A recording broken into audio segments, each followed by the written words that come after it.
bertemu lagi dengan Ibu Isti Indartanti. Kali ini Ibu akan membawakan satu cerita yang sangat bagus buat kalian.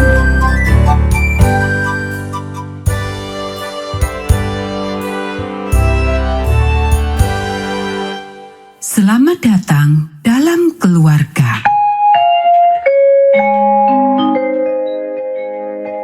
Ayat hafalan Kisah Para Rasul pasal 10 ayat 34 dan 35. Bahwa Allah tidak membedakan orang.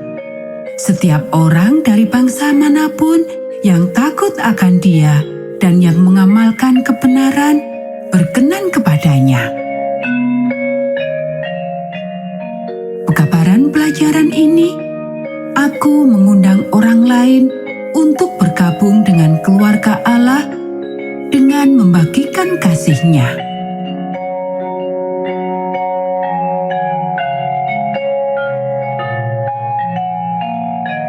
Pernahkah engkau bermimpi yang membuat kamu bertanya-tanya tentang sesuatu? Beberapa mimpi aneh, tetapi beberapa mimpi membuat kita berpikir. Petrus mempunyai mimpi yang sebenarnya sama sekali bukan mimpi. Itu adalah penglihatan. Dan itu membuatnya berpikir tentang sesuatu yang penting.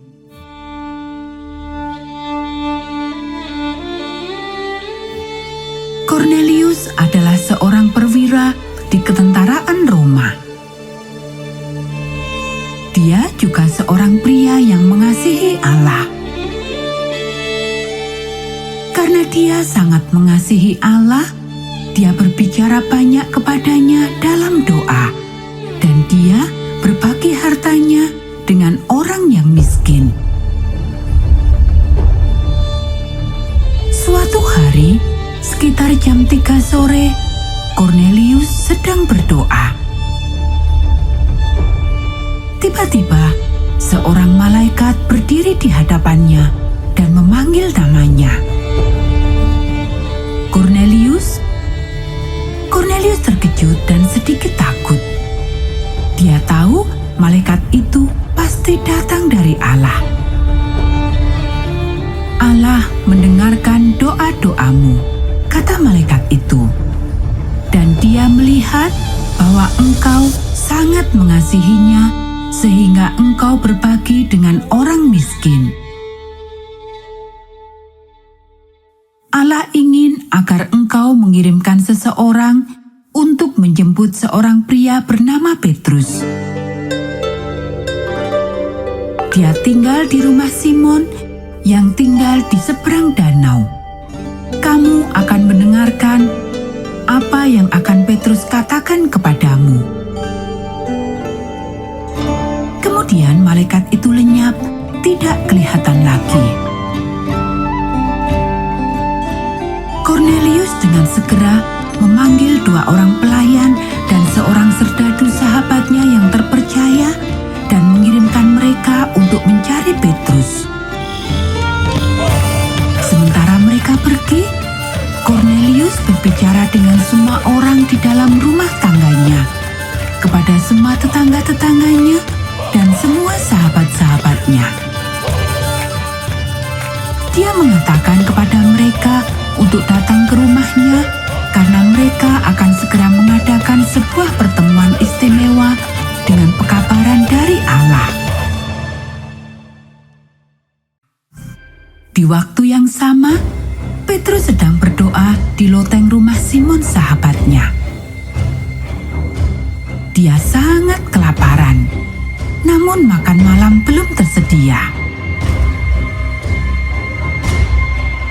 Dia telah naik ke atas untuk berdoa, sementara dia menunggu. Tiba-tiba, dia mendapatkan penglihatan. Seorang malaikat menunjukkan kepadanya secarik kain dengan segala macam jenis binatang di dalamnya. Malaikat itu berkata, "Makanlah, Petrus."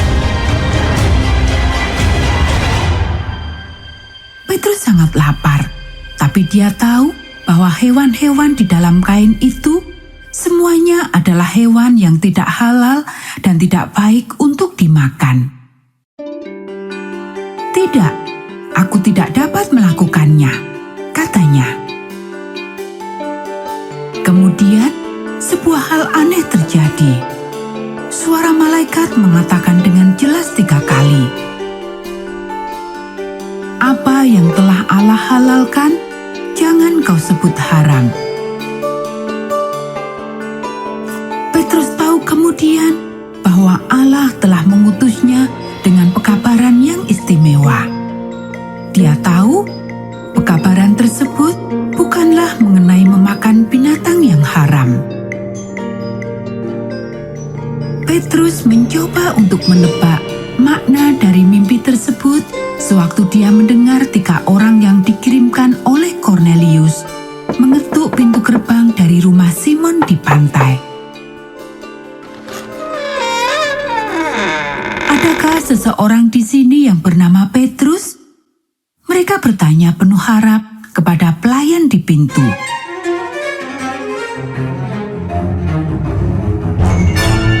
Sementara itu, pada waktu yang sama, di loteng, malaikat itu berkata kepada Petrus, "Ada 3 orang di bawah mencarimu. Pergilah bersama mereka. Allah mengutusmu kepada mereka."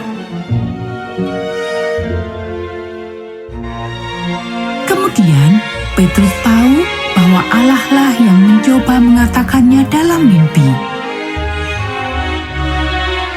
Yesus mati untuk semua orang. Petrus tahu bahwa dia perlu untuk menceritakan kabar baik tentang Yesus pada orang-orang, meskipun mereka tidak melakukan sama seperti kita. Bahkan jika mereka berasal dari negara lain. Petrus turun ke bawah. Dia meminta agar orang-orang tersebut menginap. Di pagi hari, dia pergi bersama mereka ke rumah Kornelius. Kornelius telah menyuruh agar semua teman dan kerabatnya menunggu di sana untuk Petrus. Dia tidak memiliki suatu keraguan bahwa Petrus telah diutus Allah untuk mengajar mereka tentang Yesus. Petrus tidak memiliki keraguan lagi tentang Yesus yang telah mati bagi semua orang. Semua orang harus mendengarkan kabar baik itu. Tidak seorang pun yang boleh ditinggalkan. Nah, anak-anak, demikian tadi cerita Alkitab untuk kita pada saat ini. Kita akan bertemu kembali di cerita Alkitab yang selanjutnya.